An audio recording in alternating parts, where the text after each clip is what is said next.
Joe Biden has won the American presidential election. The BBC projects that he has reached 270 electoral college votes, meaning that he will become the president in January, pending the outcome of any legal challenges.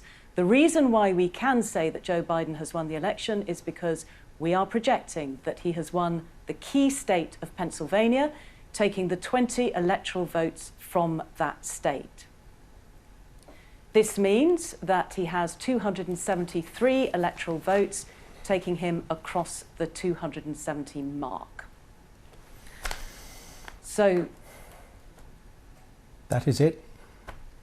Joe Biden becomes the 46th president of the United States. He will be 78 years old on election day after a career of half a century, the oldest president ever to take office. James, we are still saying it is a projection. This is the BBC's projection, but indeed, that is where we are right now. I think we should cross to the BBC's Yalda Hakim, who is in Philadelphia, Pennsylvania. Yalda, this is a moment of history. What is the reaction there in Pennsylvania? Well, it is, as you say, a historic moment. Suddenly, there's been a lot of movement. Hardly anyone here in the streets. The National Guard is just around the corner, here to help the Philadelphia police. Obviously, they're preparing for a moment like this. There have been demonstrations, the pro-Trump camp, as well as anti-Trump demonstrators around the corner from here. So there has been some movement. The press are just standing behind me, and there's a lot of movement inside as well. They've been continuing to count, and they've been doing it meticulously, but just in the last few minutes, the BBC has said this is a projection. CNN and some of the other American networks have called it. They said that they would. Our CBS partners yesterday said they would once the margin between them reached between 20,000 and 30,000 votes. It's now closer to 30,000 votes. More votes, and the numbers were released earlier, just a few moments ago. So I suppose that put them in a position to call this and mathematically say that once it goes beyond that sort of margin that's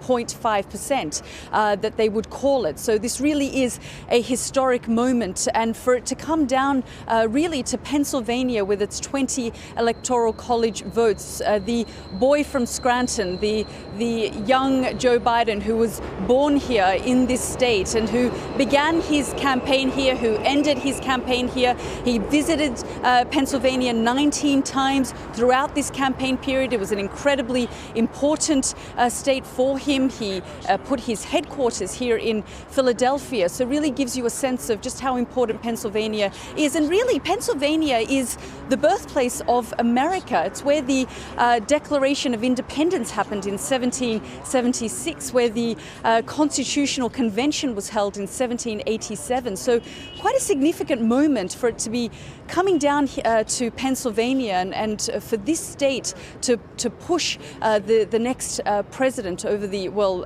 we're still projecting it, but as CNN said, they've called it, and they've described him as the 46th president of the United States, making him the oldest president at 78. Don't forget, he was also one of the youngest senators in this country, and he'd make that journey from Delaware to Washington, D.C. daily. To go to the Senate. He's got quite a tragic story, which really, captured the hearts of so many Americans here when his wife tragically was killed in a car accident, and so was his young daughter. He raised his 2 young boys in Delaware. And now described as the 46th president of the United States by CNN and some other American networks. Yalda, this really is a moment of history. As you say, so many firsts in this election, an extraordinary election, and now the BBC projecting that Joe Biden has won the race to the White House. The BBC projecting it, but as you say, other networks are calling this as well. American networks, PA, the Press Association also giving the race to Joe Biden. We are expecting some kind of reaction from President Trump's lawyers where you are. Is there anything they can do at this point to overturn this result? there are an army of lawyers descending here on Pennsylvania, and they have been here. Lawyers are holding a press conference here in Philadelphia to talk about what legal avenues that they can take.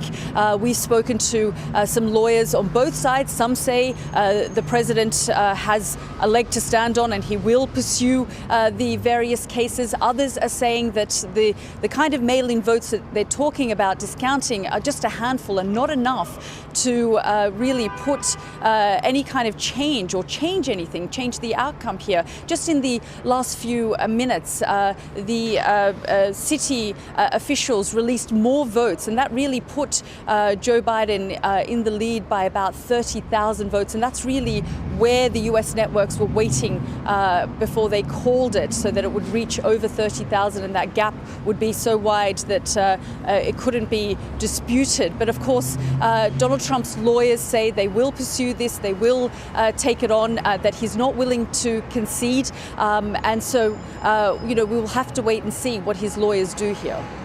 Yalda Hakim in Yalda Philadelphia. Hakim from Philadelphia there, reporting on the results in Pennsylvania, because that is the reason that we are now calling Joe Biden president-elect. He has projected to win in Pennsylvania, which means that multiple news agencies are now giving him the presidency.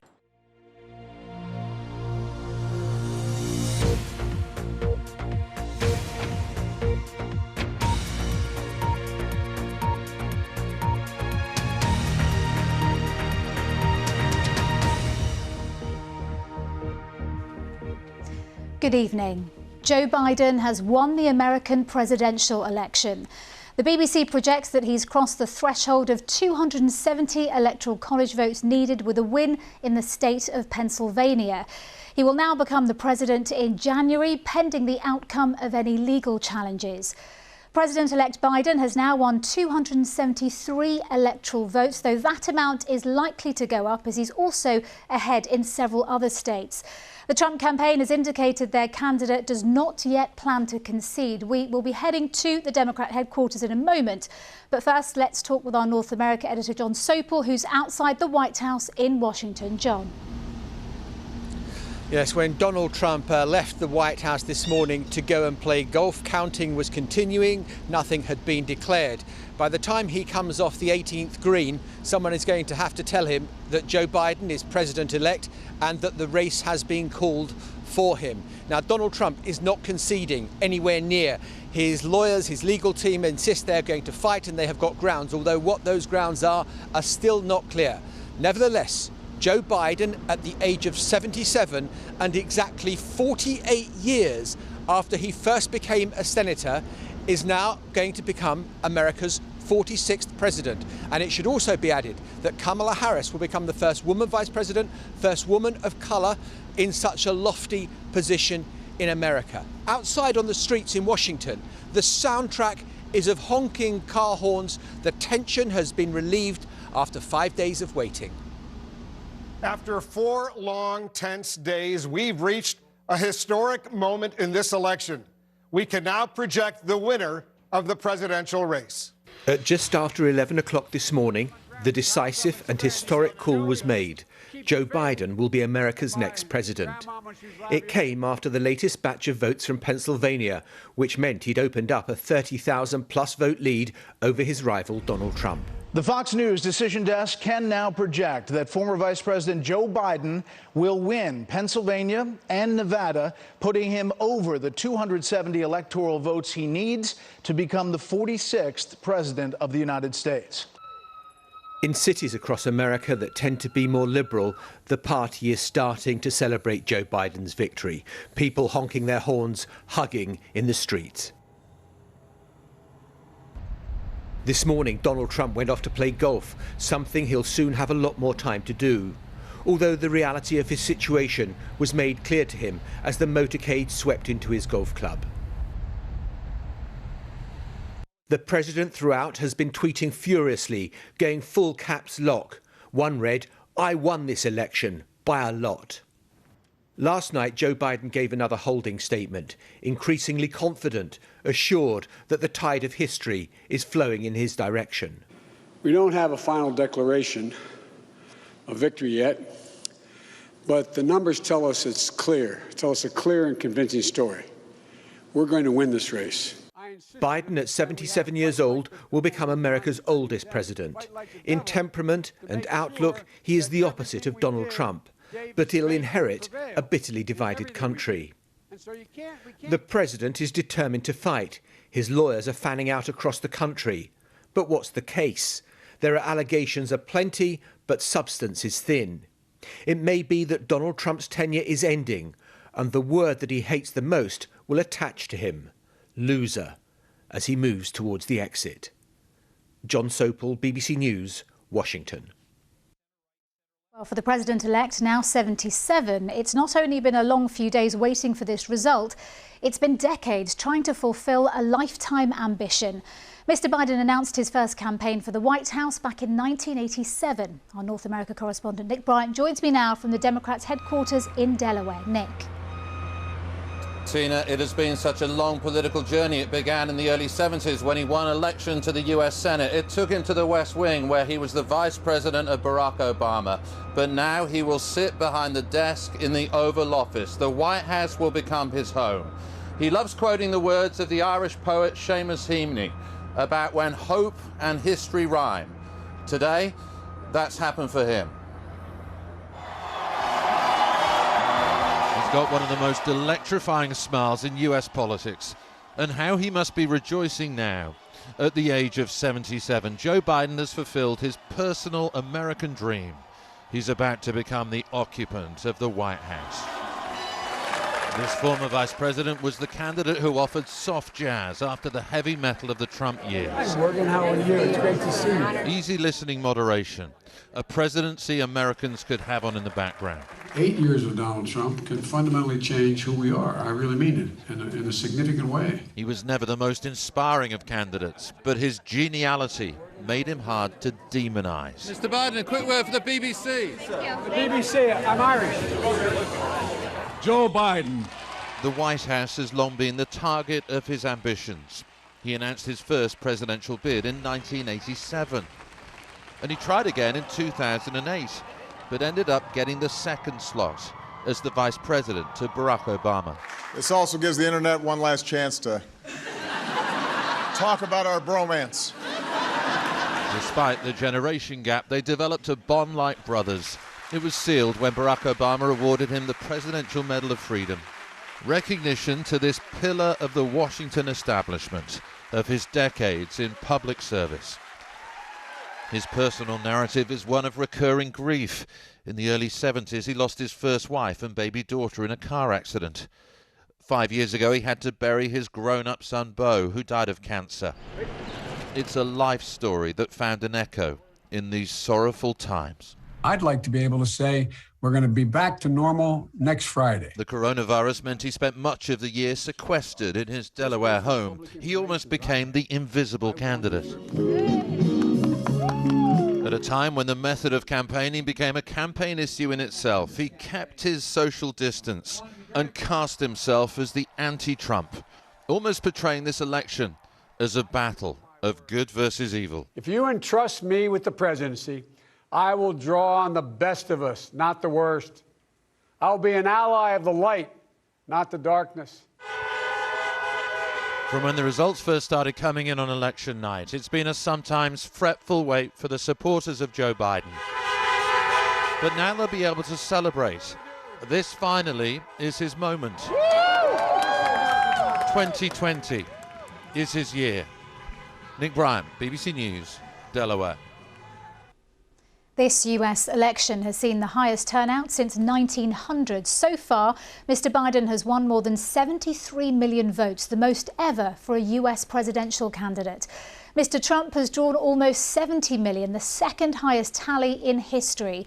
Our North America editor John Sopel joins us again. John, what happens next?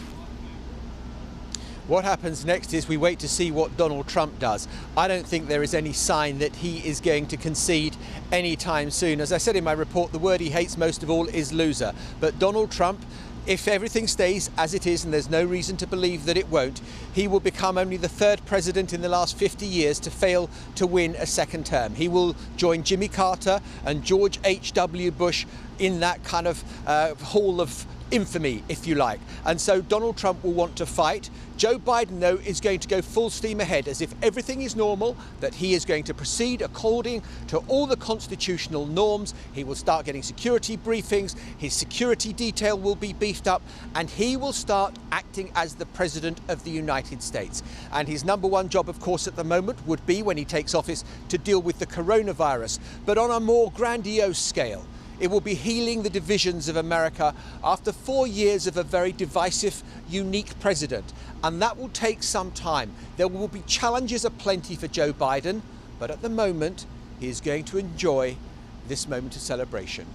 John, thank you. John Sopel in Washington. Meanwhile, back in the UK, the latest government figures on coronavirus show there were 24,957 new coronavirus infections recorded in the latest 24-hour period.